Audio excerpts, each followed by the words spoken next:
That neat and perfect thing her mother always wanted her to be. But it always came back to how.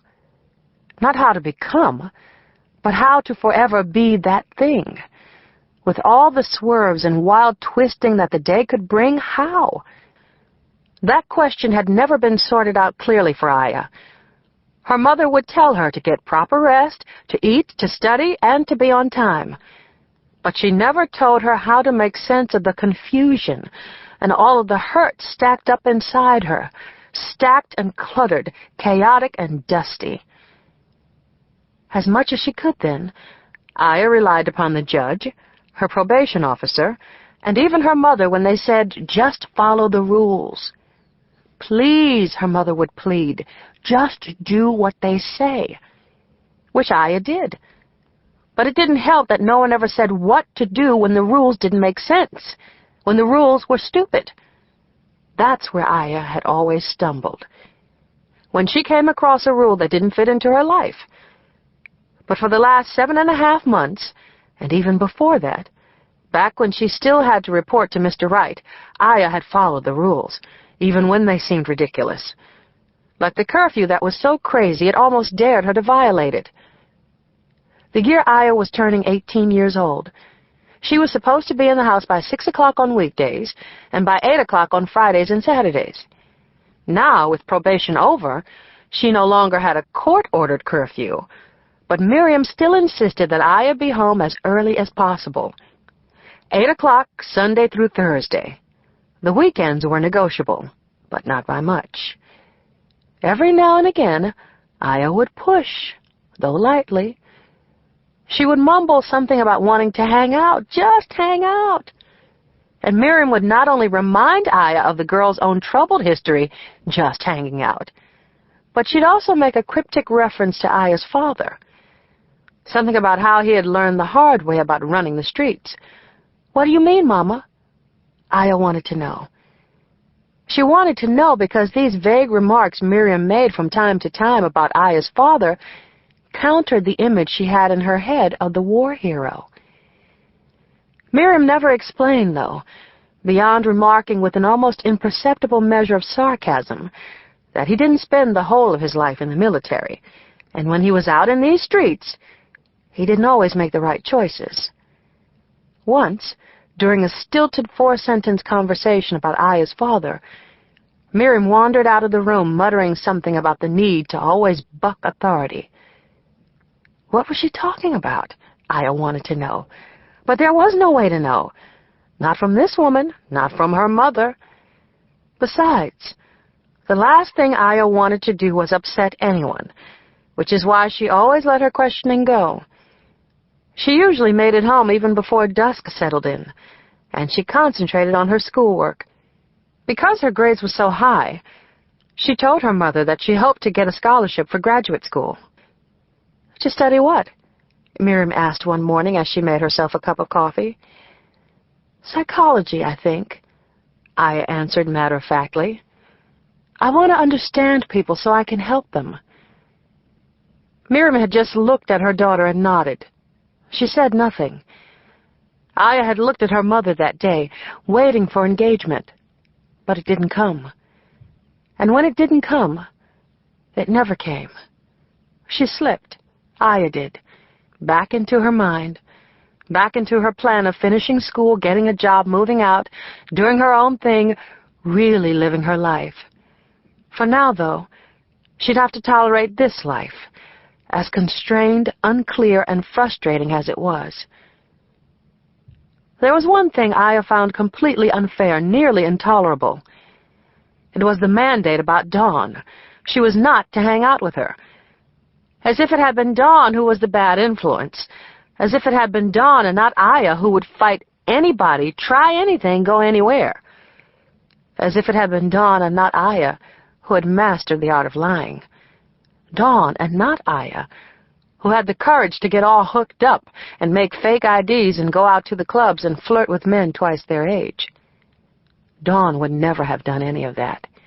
If anything, Dawn was the one who would say, "Aya, let's just go to the movies, girl. I don't want to get caught up in all this mess." and it was Aya who would push and cajole her friend until the girl gave in, which she always did eventually. They would leave Aya's house and tell Miriam that they were going to the movies and to sleep at Dawn's.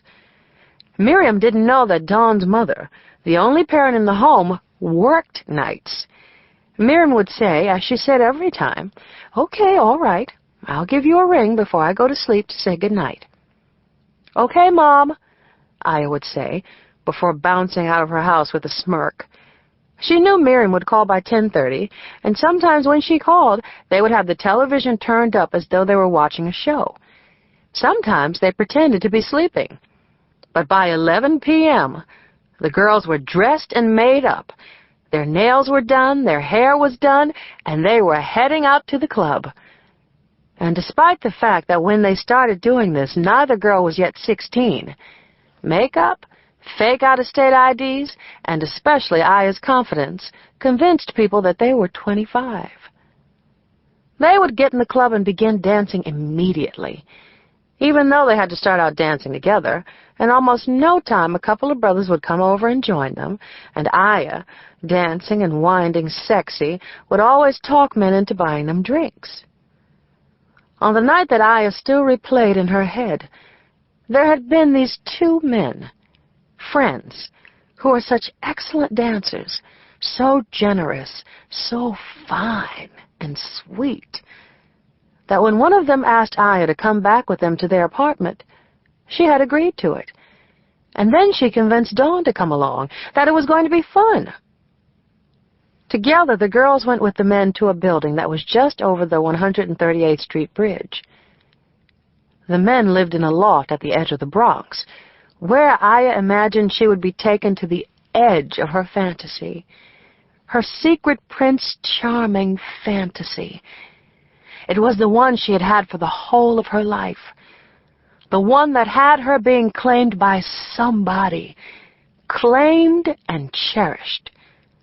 This dream, this hope, coursed through Aya like a sudden and brilliant and convincing hallucination when she looked at Robert, the man who had been talking to her, dancing with her, buying her drinks, and making her laugh.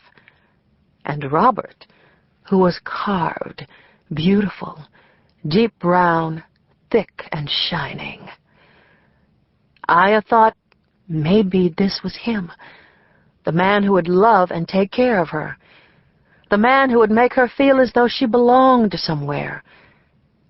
There was something in the way he stared all the way into her when they danced, the way his hand confidently touched her hip as they moved together in the beat and dark. He opened her up there, on the dance floor where everybody became their own universe, and everybody became the same universe. She still remembered thinking how it seemed crazy to want this man in an instant. But then again, you had to meet the great love of your life somewhere, somehow, didn't you? At the club that night, Robert was the one who suggested it. He said he wanted to get out of there, to go back to his place where they could really talk and get to know one another, away from crowds and noise. Robert said he didn't want Aya to be just some girl he danced with in a club who disappeared after the music ended.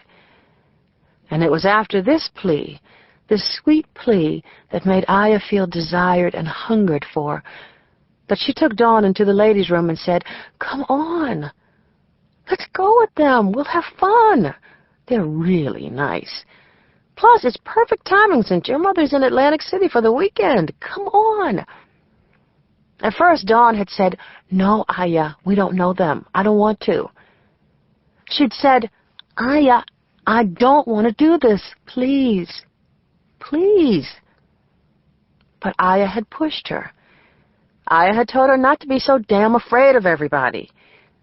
"They're so nice," she'd whined, "and so cute. And they bought all the drinks. This is fun. We're having fun, so come on, come on." Aya stared into Dawn's immobile expression. "Listen, this feels like it's going to be fine. There's something about Robert, and I'm sure if you talk to Marcus more, you'll see he's sweet too. Plus, we're together."